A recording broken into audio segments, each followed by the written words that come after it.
श्रीदेवी माहात्म्ये अर्गलास्तोत्रम्। अस्य श्री अर्गलास्तोत्रमन्त्रस्य विष्णुऋषिः अनुष्टुप् छन्दः श्रीमहालक्ष्मीर्देवता मन्त्रोदिता देव्यो बीजं नवार्णो मन्त्रशक्तिः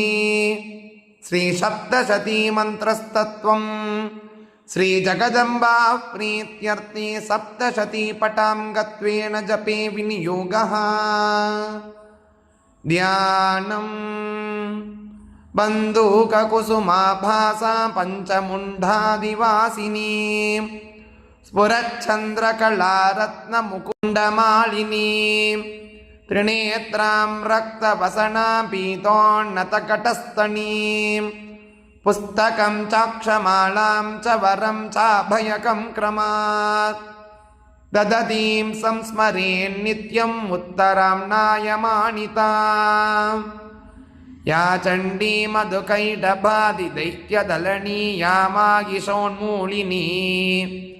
या धूम्रेक्षणचण्डमुण्डमतनी या रक्तबीजाशनी शक्तिः शुम्भ निशुम्भ दैत्यदलनी या सिद्धिदात्री परा सा देवी नवकोटिमूर्तिसहिता मां पातु विश्वेश्वरी। ॐ नमश्चण्डिकायै। मार्कण्डेय उवाच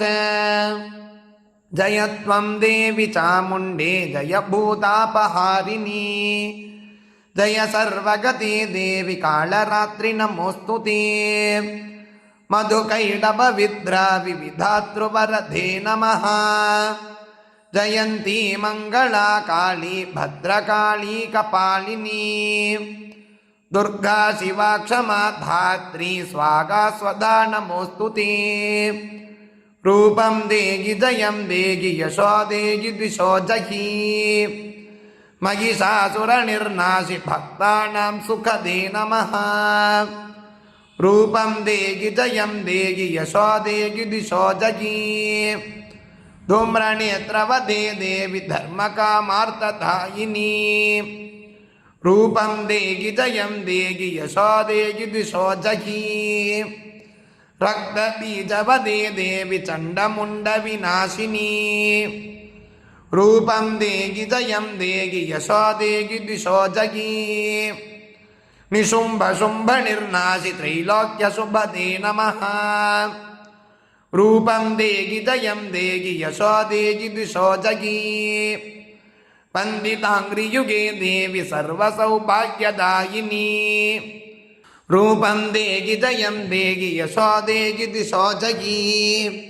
अचिन्त्यरूपचरिते सर्वशत्रुविनाशिनी रूपं देहि जयं देहि यशो देहि दिशो जहि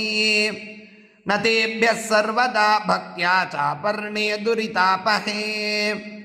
रूपं देहि जयं देहि यशो देहि दिशो जहि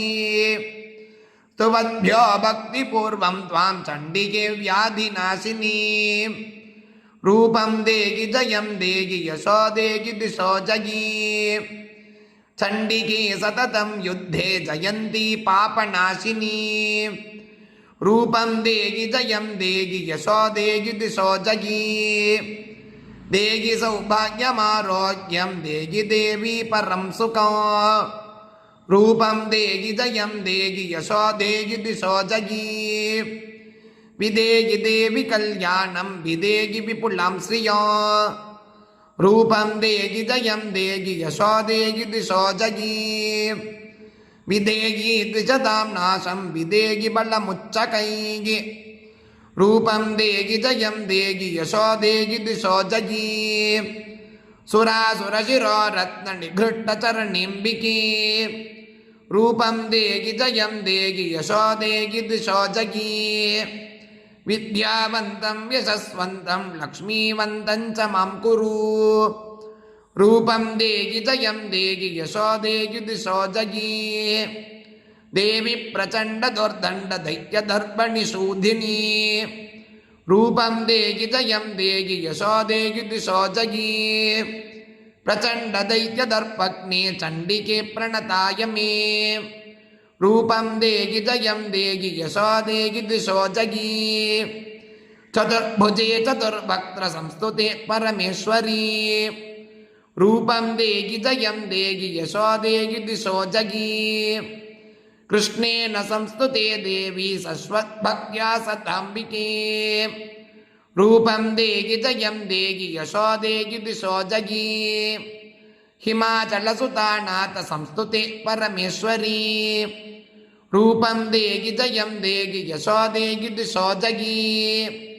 इंद्राणीपति सद्भाव पूजिते परमेश्वरी रूपं देहि जयं देहि यशो देहि दिशो जगी देवी भक्तजनोद्धाम दत्तानन्दोदयेऽम्बिके रूपं देहि जयं देहि यशो देहि दिशो जगी भार्यां मनोरमां देहि मनोवृत्तानुसारिणी रूपं देहि जयं देहि यशो देहि दिशो जगी तारिणीं दुर्गसंसारसागरस्याचलोद्भवे रूपं देहि जयं देहि यशो देहि दिशो जगी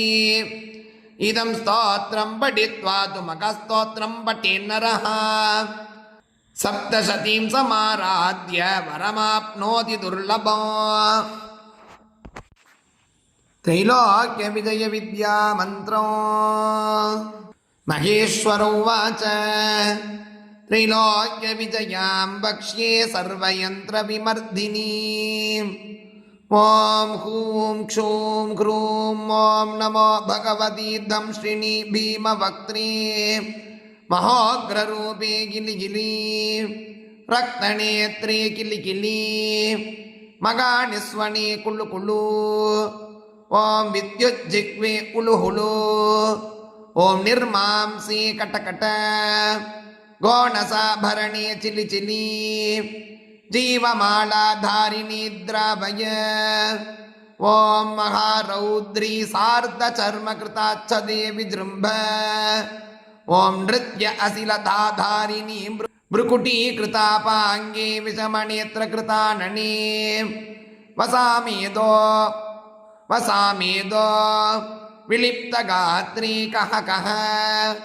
ओं अस अस क्रुद्ध क्रुद्ध ओं नीलजीमूतवर्णे अभ्रमालाकृताभरणे विस्फुर ओं गण्डारवाविकीर्णदेगे ओं संसिद्धे अरुणवर्णे ओं ग्रां ग्रीं ग्रूं रौद्ररूपे ओं ग्रीं क्लीं ओं ग्रीं ॐ ओं आकर्षय ओं धून धून ओं हे अह कः वज्रिणी ओं क्षों क्षां क्रोधरूपिणी प्रज्वल प्रज्वल ओं भीम भीषणे बिन्दी ओं महाकाये छिन्दी ओं करालिनी किटिकिटी मगाभूतमातः सर्वदुष्टनिवारिणी जये ओं विजये ओं त्रैलोक्य विजये ओं पट् नमः प्रेतसंस्थां विंश अस्तां यदिज्जये न्यासं कृत्वा तु पञ्चाङ्गं रक्तपुष्पाणि होमयेत् संग्रामे सैन्यभङ्गस्य त्रैलोक्यविजयापटात् ओं भगुरूपाय स्तम्भय स्तम्भय ओं मोघय ओं सर्वशत्रून् द्रावय ओं ब्रह्माणमाकर्षय ओं विष्णुमाकर्षय ओं महेश्वरमाकर्षय ओं इंद्रं चालय ओं पर्वतान् चालय ओं सप्तसागरान् शोषय ओं छिन्दी छिन्दी भगुरूपाय नमः भुजङ्गनाम्नी मुन्मूर्ति संस्थां विद्याधरीं ततः इति श्रीमहापुराणे आग्नेये उमामहेश्वर संवादे युद्धजयार्णवे त्रैलोक्य विजय विद्या नाम 43 अधिकशततमोऽध्यायः सम्पूर्णम्।